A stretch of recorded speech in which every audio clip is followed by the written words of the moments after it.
മലയാളി പ്രേക്ഷകർക്ക് ഏറെ പ്രിയപ്പെട്ട പരമ്പരയായിരുന്നു ഉപ്പും മുളകും. പ്രിയപ്പെട്ട പരമ്പരയായിരുന്നു എന്ന് പറയുമ്പോൾ തന്നെ ആ സീരിയലിന്റെ മാറ്റം നമുക്ക് വ്യക്തമാകും.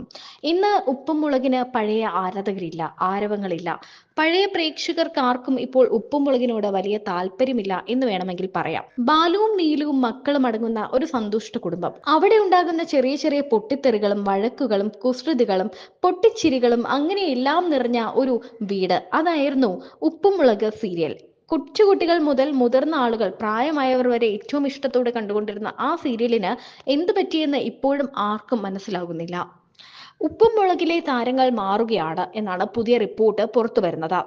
തുടക്കം മുതൽ തന്നെ ഉപ്പുമുളകിനെ തേടി നിരവധി വിവാദങ്ങൾ എത്തിയിരുന്നു. ഉപ്പുമുളകിൽ നിഷ സാരംഗിന് നേരിടേണ്ടി വന്ന ഒരു മോശം അവസ്ഥയെ പറ്റിയും ഒരു മോശം കാര്യത്തെപ്പറ്റി താരം തന്നെ പുറത്ത് പറഞ്ഞ് രംഗത്ത് വന്നിട്ടുണ്ടായിരുന്നു. അതിനുശേഷം ഏറ്റവും ലേറ്റസ്റ്റ് ആയിട്ട് വന്നിരിക്കുന്നത് ബിജു സോപാനത്തിനും SP ശ്രീകുമാറിനും എതിരെ വന്ന ലൈംഗിക പീഡനാരോപണ പരാതിയാണ്. ഇതിന്റെ ഇപ്പോഴത്തെ നില നമുക്കറിയില്ല. ഏത് നടിയാണ് പരാതി കൊടുത്തത് എന്നതിനെ പറ്റിയും നമുക്ക് വ്യക്തമല്ല. എന്നാൽ ഉപ്പും മുളകിലെ ഒരു നടി അതിലെ താരങ്ങളായ ബിജു സോപാനത്തിനും SP ശ്രീകുമാറിനും എതിരെ ലൈംഗിക പീഡന പരാതി കൊടുത്തു എന്നത് വലിയ വാർത്തയായ സംഭവം തന്നെയാണ്. ആരാണ് ആ നടിയെന്ന് ഇതുവരെയും ആർക്കും അറിയില്ല. എന്നാൽ ഇപ്പോൾ ഉപ്പുമുളകിലെ ഈ താരങ്ങളെയെല്ലാം മാറ്റുകയാണ് എന്നാണ് പുതിയ റിപ്പോർട്ടുകൾ പുറത്തു വരുന്നത്.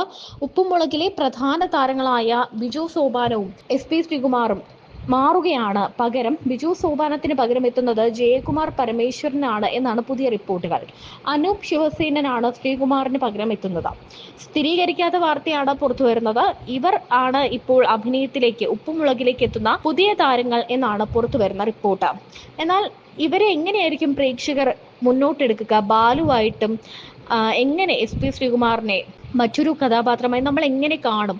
ഈ പ്രേക്ഷകർക്ക് ഇപ്പോൾ തന്നെ ഉപ്പുമുളകിനോട് ഒരു മുഖം തിരിവുണ്ട്. കാരണം ഇത്രയേറെ പ്രശ്നങ്ങൾ ഉണ്ടായി. ഉപ്പുമുളകിന്റെ ഒരു ഫസ്റ്റ് സീസൺ അവസാനിച്ച് രണ്ടാമത്തെ സീസണിൽ നിരവധി ക്യാരക്ടേഴ്സ് ഒക്കെ വന്നപ്പോൾ തന്നെ ആരാധകർക്ക് ഒരു വലിയ താല്പര്യമില്ലായ്ക ഉണ്ടായിരുന്നു. എന്നാൽ അതിനുശേഷമാണ് ഈ പ്രശ്നങ്ങളൊക്കെ ഉണ്ടാകുന്നത്.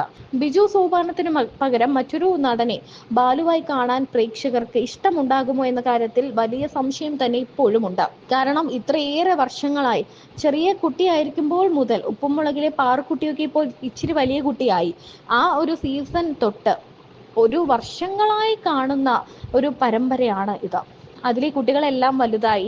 ജൂഹി ആണെങ്കിലും ശിവാനി ആണെങ്കിലും മുടിയനാണെങ്കിലും അങ്ങനെ എല്ലാവരും. മുടിയന്റെ ഇഷ്യൂ ഒക്കെ വലിയ രീതിയിൽ ചർച്ചയായിട്ടുണ്ട്. മുടിയനെ സീരിയലിൽ നിന്നും ഒന്നും പറയാതെ മാറ്റിയതിനെ കുറിച്ചൊക്കെ. അങ്ങനെ ഉപ്പുമുളകിനോടുള്ള ഇഷ്ടം കുറഞ്ഞു കുറഞ്ഞു വരുന്ന ഒരു സമയത്താണ് ഇപ്പോൾ ആർട്ടിസ്റ്റിനെയൊക്കെ മാറ്റുന്നു എന്നറിയുന്നത്. ഏത് നിന്നാലും നമ്മൾ അതിനുവേണ്ടി ശ്രമിക്കും എന്നുള്ളതല്ലാതെ പ്രത്യേക ഒരു ക്യാരക്ടർ ആദ്യം തന്നെ കിട്ടണം എന്നും വേണ്ട. ഞാൻ വില്ലൻ വേഷം ചില ഇതിനൊക്കെ ഒരു ഷോർട്ട് ഫിലിം ഒക്കെ ചെയ്തിട്ടുണ്ട്. കൃത്യം എന്ന് പറഞ്ഞാൽ പേര്. വില്ലൻ അങ്ങനെ ചെയ്തിട്ടുണ്ട്. ഹാസ്യം ചെയ്യാൻ പാടാ. കാരണം പാടുന്ന മീൻസ് അതല്ല, കറക്റ്റ് ടൈമിങ് കറക്റ്റ് ആയിരിക്കണം. ഒരാളെ ചിരിപ്പിക്കണേ വലിയ പാടാ. നമ്മളെല്ലാം മസിൽ പിടിച്ചിരിക്കുന്ന ആൾക്കാരാണ്, പ്രത്യേകിച്ചും മലയാളികൾ. ഭയങ്കരമായിട്ട് ചിരിക്കരുത്, ചിരിച്ചാൽ പ്രശ്നമാണ്. ഞാൻ ഉപ്പുമുളകിൽ പറയുന്നുണ്ട്, വലിയ മാന്യന്മാരായിട്ടുള്ള ആൾക്കാർ സങ്കടം, തീരെ സങ്കടം വന്നെങ്കിൽ വാവിട്ട് കരയരുത്, ജസ്റ്റ് ഇത്രേ ആക്കാം. അഥവാ ചിരിക്കണമെങ്കിൽ ജസ്റ്റ് ഇതാ ഇത്രേ പാടുള്ളൂ. കാരണം അല്ലെങ്കിൽ നമ്മളെന്തോ അത് ചെയ്ത പോലെയാണ്. പക്ഷെ കുട്ടികൾ അങ്ങനെയല്ല.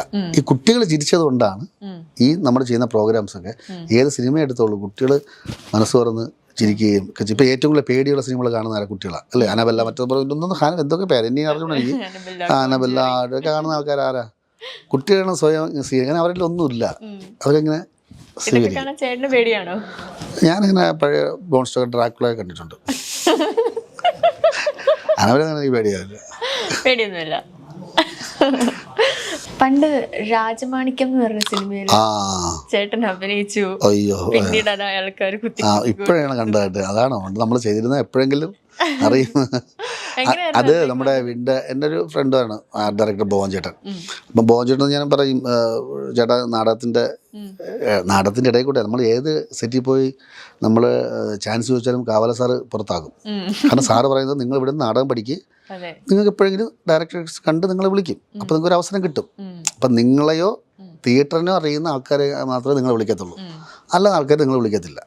നമുക്ക് വലിയ ഷോസ് ഒന്നും വലുതായിട്ടൊന്നും ഇല്ലല്ലോ. അല്ല ഫെസ്റ്റിവൽ വരുമ്പോൾ നാടകങ്ങൾ കുറച്ചേ ഉള്ളൂ. ഈ നാടകം കാണാൻ വരുന്ന ആൾക്കാർ തന്നെ വളരെ കുറച്ച് ആൾക്കാരേ ഉള്ളൂ. അപ്പം അതിൽ നിന്ന് കണ്ട് അങ്ങനെ ഇപ്പം ഞാൻ വിചാരിക്കും ഇതങ്ങനെ എന്നെ കണ്ട് അങ്ങനെ വിളിക്കും, നമുക്ക് ആരും അറിയത്തില്ല. അതുകൊണ്ട് കിട്ടിയ ചാൻസ് വെച്ച് സാറ് പോലും അറിയാതെ ഏതെങ്കിലും സെറ്റിൽ പോയി ചാൻസുകൾ ചോദിക്കുന്ന സ്വഭാവം പണ്ടുണ്ടായിരുന്നു. പിന്നെ അതല്ലാതെ നമുക്ക് പറ്റില്ല, നമ്മളെ ഒന്ന് വിളിച്ചോണ്ട് പോകാൻ നമ്മളെ ഇങ്ങനെയൊന്നുമില്ല. പണ്ട് കാലത്ത് ഗോപിച്ചേട്ടനെയും വേണിച്ചേട്ടനെയും വിളിച്ചെന്ന് പറഞ്ഞു കഴിഞ്ഞാൽ ആ നാടകങ്ങളിൽ തന്നെ അരവിന്ദ സാറൊക്കെ ഉണ്ടായിരുന്നു. അപ്പോൾ അവർക്കറിയാം ആ കൂടെ നിൽക്കുന്ന ആൾക്കാർക്ക് എന്തൊക്കെ ചെയ്യാൻ പറ്റും. പിന്നീട് അത് കാലം കഴിഞ്ഞപ്പോൾ പിന്നെ ഞങ്ങളൊക്കെ വന്നപ്പോൾ അങ്ങനെയുള്ള ആൾക്കാരൊന്നും അവിടെ ഇല്ല.